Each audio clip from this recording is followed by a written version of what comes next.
দেখুন প্রিয় বন্ধুরা, আমি এই কুকুরটাকে আগে স্নেহ করতাম, ভালোবাসতাম।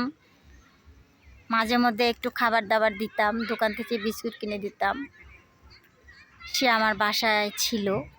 এখন অনেক দূরে চলে আসছে, বেশ কয়েক মাস হয়ে গিয়েছে।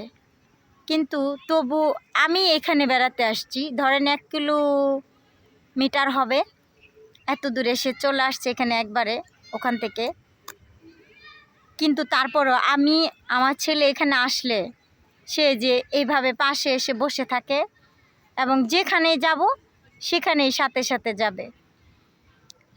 একটা পশু তবুও একটা মানুষকে খুব সহজে ভুলে যায় না। আর আমাদের এই এই যুগের যে মানুষগুলো মানুষ হয়ে মানুষকে ভুলে যায়, কত নিষ্ঠুর মানুষ। আর পশুর মধ্যে কতটা সহানুভূতি, মানবতা, আন্তরিকতা, ভালোবাসা। দেখুন, দেখাচ্ছি আপনাদেরকে বাস্তব প্রমাণ।